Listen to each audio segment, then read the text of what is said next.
एक विवाह ऐसा भी भाग 25। कुणाल ने उसकी बात सुनकर फोन रखते हुए कहा, ठीक है, लेकिन कल सुबह जल्दी आना, मैं तुम्हारा इंतजार करूंगा।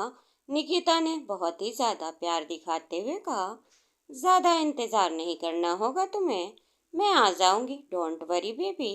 हाँ ठीक है, कल सुबह 10 बजे तक आ जाना, क्योंकि तब तक सब लोग घर पर ही होते हैं।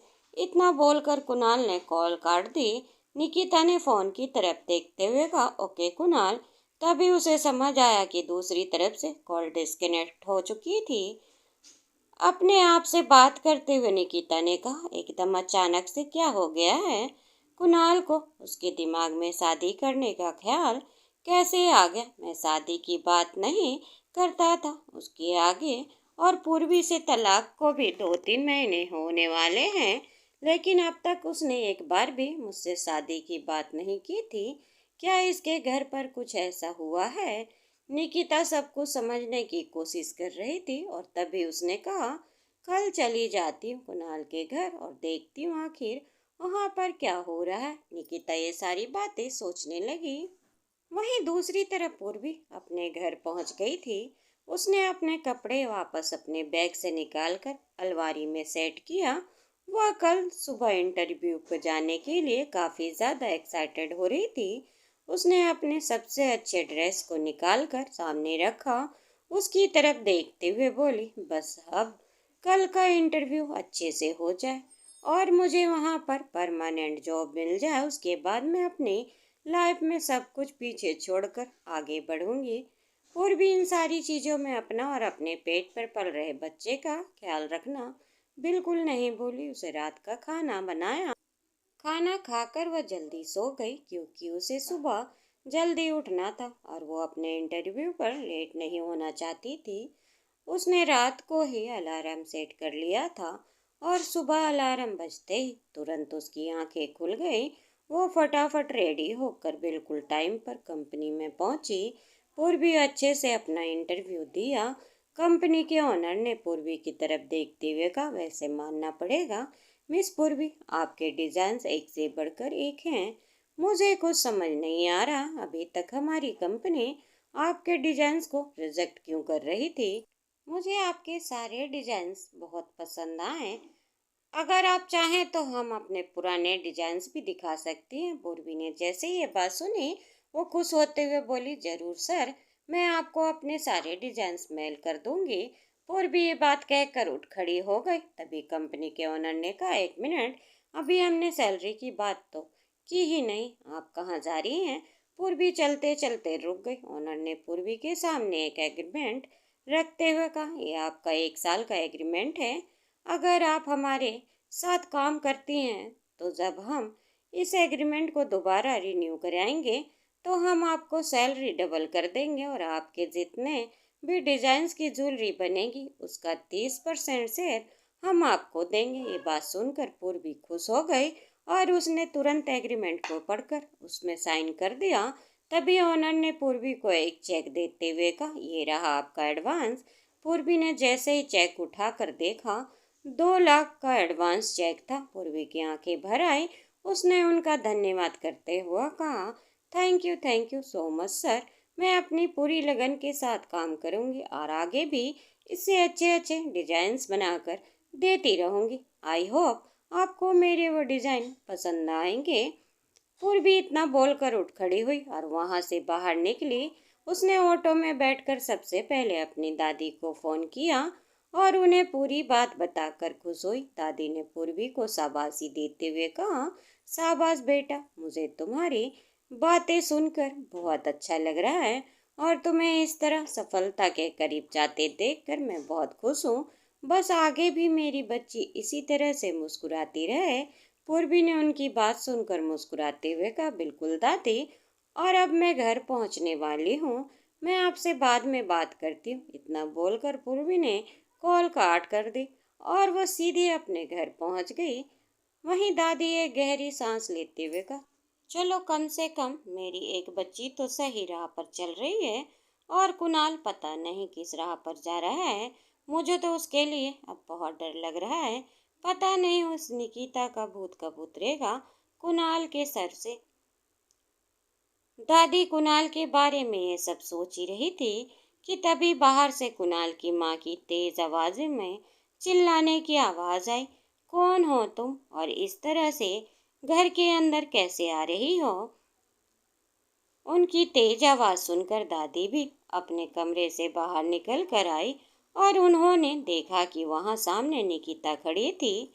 कुणाल की माँ निकिता को पहचानती नहीं थी, इसीलिए उन्होंने निकिता को इस तरह घर के अंदर आते देखकर चिल्लाना शुरू कर दिया।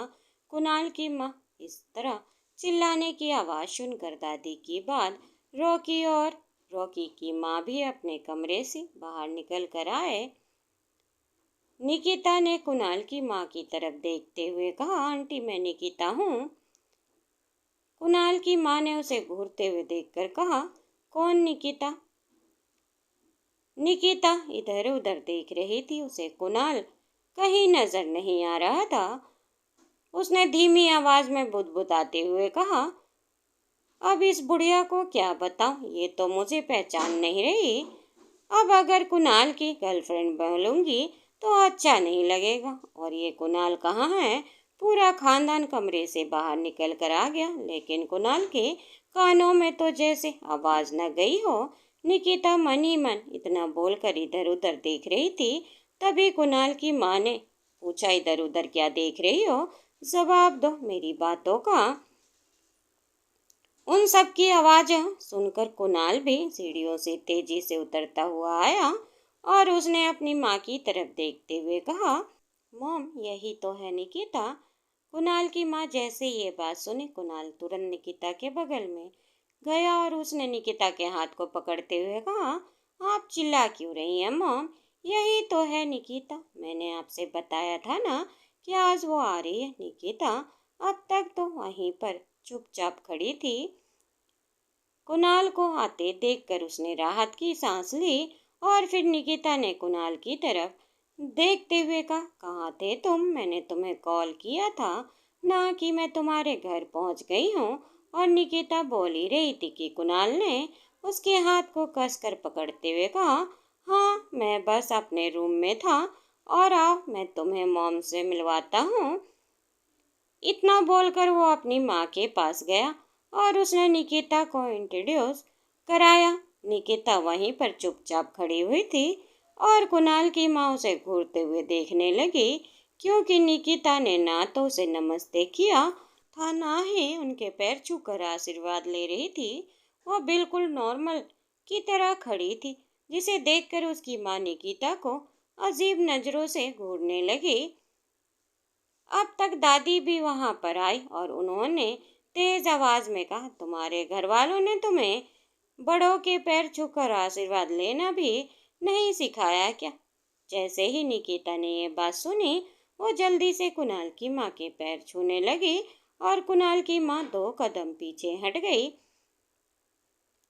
कुणाल ने दादी की तरफ देखते हुए कहा, दादी आप अपने कमरे से बाहर क्यों आई हैं?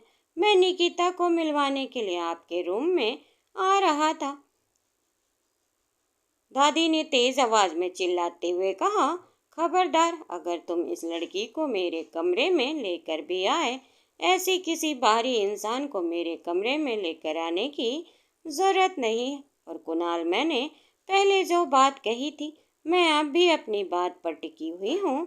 ये लड़की मुझे नहीं पसंद और ना ही ये लड़की तेरे लिए सही है। तू जितनी जल्दी मेरी ये बात समझ लेगा तेरे लिए उतना अच्छा होगा। कुणाल की दादी बोल ही रही थी कि तभी निकिता ने दादी के पास आते हुए बड़ी ही भोली सी शक्ल बनाते हुए कहा, दादी मैं आपको क्यों नहीं पसंद हूँ? क्या मुझे कोई गलती हुई? आप प्लीज़ मुझे बताइए ना। मैं कुणाल की खातिर खुद को बदल लूँगी। मैं उसे बहुत प्यार करती हूँ। निकिता ये बात बोल ही रही थी कि तभी कुणाल के डैडी अपने रूम से बाहर निकलकर आए। उन्होंने जैसे ही निकिता को कुछ बोलते हुए देखा, उन्होंने तेज आवाज में कहा, अच्छा क्या हम तुम्हारे इस प्यार पर भरोसा कर सकते हैं? जैसे ही निकिता ने उनकी आवाज सुनी, वह पीछे मुड़कर उनकी तरफ देखने लगी। जैसे ही वह नीचे आए और उनके पैर छूने के लिए आगे बढ़ी और उन्होंने निकिता को रोकते हुए कहा, इन सब की कोई ज़रूरत नहीं है।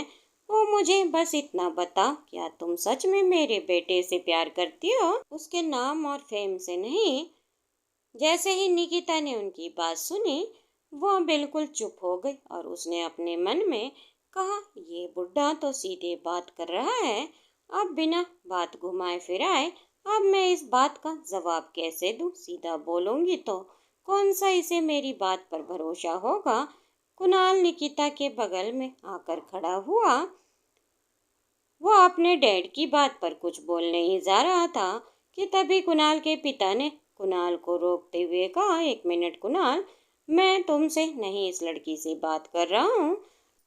तो तुम 2 मिनट के लिए चुप रहो और तुम बोलो, लड़की, क्या तुम सच में सिर्फ कुणाल से प्यार करती हो और उसके साथ अपनी सारी जिंदगी बिता पाओगी? निकिता ने उनकी बात सुनकर अपने मन में कहा, मतलब ये सब के सब मिलकर यहाँ पर मेरा टेस्ट ले रहे हैं? क्या इस 21वीं सदी में भी मुझे अग्नि परीक्षा देनी पड़ेगी क्या? निकिता ये बात सोचकर अपनी आंखें घुमाने लगी। उसने अपने चेहरे पर मासूमियत का पर्दा डालते हुए कहा, बिल्कुल अंकल, मैं कुणाल के साथ अपनी पूरी जिंदगी बिता सकती हूँ। हमारा प्यार किसी चीज का मोहताज नहीं है। अपने बेटे की यह बात सुनकर कुणाल की दादी वहां सोफे पर आकर बैठ गई। कुणाल की दादी ने अपने बेटे की तरफ देखते हुए कहा, तो फिर ठीक है, जो भी हो कुणाल के साथ तुम अपनी सारी जिंदगी बिताओ।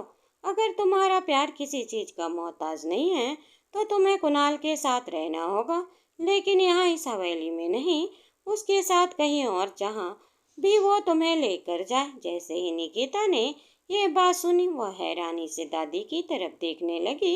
कुणाल के डैड अपनी माँ की तरफ हैरानी से देख रहे थे। तभी कुणाल की दादी ने कुणाल के पिता को इशारे से कुछ कहा और कुणाल के डैड मुस्कुराते हुए बोले, हाँ बिल्कुल सही कह रही हैं माँ। कुणाल, अगर तुम्हें इस लड़की से शादी करनी हो तो जाओ, जाकर कोर्ट मैरिज करो। इसे लेकर जहाँ तुम्हें रहना वहाँ रहो। हम तुम्हें अपनी प्रॉपर्टी से बेदखल करते हैं। तुम्हें अगर अपने प्यार को पाना है तो तुम्हें ये सारा पैसा, गाड़ी, रुतबा यहीं छोड़कर जाना होगा। बताओ, क्या अभी भी तुम्हारा प्यार इतना मजबूत है? कुणाल के डैड ने जैसे ये बात कही, निकिता के चेहरे पे हवाइयाँ उड़ गई। उसका पूरा चेहरा पीला पड़ गया और वह एकदम कंफ्यूज सा चेहरा बनाकर कुणाल की तरफ देखने लगी। कुणाल ने निकिता का हाथ को कसकर पकड़ते हुए कहा, दादी, डैड, आप सबको ऐसा लगता है ना निकिता सिर्फ और सिर्फ पैसों के लिए मेरे साथ है। कुणाल के डैड कुछ नहीं बोले और वो बस निकिता की तरफ देख रहे थे। तभी कुणाल ने कहा, ऐसा कुछ भी नहीं है डैड। अगर आपको ऐसा लगता है तो आप गलत हैं। आपको अगर मुझे अपनी कोई प्रॉपर्टी नहीं देनी तो फाइन, मुझे भी आपकी कोई प्रॉपर्टी नहीं चाहिए। मुझे अपनी काबिलियत पर पूरा भरोसा है। मैं आराम से किसी भी कंपनी में जॉब करके अपनी लिविंग एक्सपेंस अफोर्ड कर सकता हूँ, लेकिन मैं निकिता का साथ नहीं छोड़ूंगा। चलो निकिता, चलते हैं हम यहाँ से। निकिता ने कुणाल को रोकते हुए कहा, एक मिनट कुणाल, क्या कर रहे हो तुम? मैं तुम्हें तुम्हारी दादी और पापा और बाकी घर वालों से दूर नहीं करना चाहती। तुम एक मिनट रुको और अपने डैड से बात करो। कुणाल ने अपना सिर हिलाते हुए कहा, नहीं, कोई जरूरत नहीं है इनसे बात करने की। अब जब बात प्रॉपर्टी और तुम्हारे बीच है तो मैं हमेशा तुम्हें चुनूंगा। मेरी प्रॉपर्टी कोई मायने नहीं रखती, प्यार सबसे ज्यादा मायने रखता है और मैं तुम्हारे लिए सब कुछ छोड़ता हूँ। निकिता वहाँ मौजूद सभी लोगों की तरफ देखने लगी। कुणाल की दादी वहीं आराम से सोफे पर बैठी हुई थी और रॉकी की माँ ये सारा ड्रामा देखकर खुश हो रहे थे। रॉकी और उसकी माँ ने दोनों को लग रहा था कि अगर कुणाल को जायदाद से बेदखल कर दिया जाएगा तो वो उन लोगों के लिए अच्छा है, फिर सारी प्रॉपर्टी उनके हाथ में आ जाएगी। वहीं कुणाल ने निकिता का हाथ पकड़ा और उसे लेकर वहां से बाहर जाने लगा। निकिता अपने मन में कहा, हे भगवान, ये किस पागल आदमी से पाला पड़ गया है मेरा। ये तो अपनी सारी प्रॉपर्टी ही छोड़कर जा रहा है। क्या बोलूं? अभी तो यहाँ पर ज्यादा कुछ बोल भी नहीं सकती। निकिता का मुंह बना हुआ था और वो कुणाल के साथ वहां से जाना नहीं चाहती थी, लेकिन कुणाल ने जबरदस्ती उसका हाथ पकड़ा और उसे लेकर वहां से बाहर निकल गया। कुणाल को इस तरह बाहर जाते देखकर कुणाल की माँ उसके पीछे भागी। उन्होंने उसे रोकते हुए कहा, कुणाल बेटा रुको, 1 मिनट। पीछे कुणाल के डैड ने कहा, रुक जाओ सुमित्रा, कोई जरूरत नहीं है उसे रोकने की। अपने पति की बात सुनकर कुणाल की माँ वहीं पर रुक गई और कुणाल बिना पीछे मुड़े वहां से बाहर निकल गया। जैसे ही निकिता ने कुणाल को बाहर आते हुए देखा, वह कार की तरफ जाने लगी और कुणाल ने उसका हाथ पकड़ते हुए कहा, ये कार भी उनके पैसों की है, छोड़ो इसे, हम ऑटो से चलेंगे। निकिता ने कुणाल की तरफ घूमते हुए देखा और उसे रोकते हुए बोली, नहीं कुणाल रुको, हम ऐसे नहीं जा सकते। तुम्हें क्या लगता है तुम अपने माँ बाप को इस तरह छोड़कर मेरे साथ खुश रह पाओगे? मैं तुम्हें बहुत अच्छी तरह से जानती हूँ, तुम अपने माँ बाप से कितने प्यार करते हो। कुणाल ने निकिता की तरफ देखते हुए कहा, हाँ मैं माँ पापा से बहुत प्यार करता हूँ, लेकिन मैं तुमसे भी उतना ही प्यार करता हूँ, इसीलिए मैं अपने माँ पापा की जिद को पूरा नहीं होने दे सकता। दोस्तों उम्मीद करती हूँ आपको ये कहानी पसंद आई होगी। कहानी पसंद आई हो तो वीडियो को लाइक और चैनल पर नए हो तो चैनल को सब्सक्राइब करना ना भूलें और हमें कमेंट करके ज़रूर बताएं कि आपको ये कहानी कैसी लगी। धन्यवाद दोस्तों।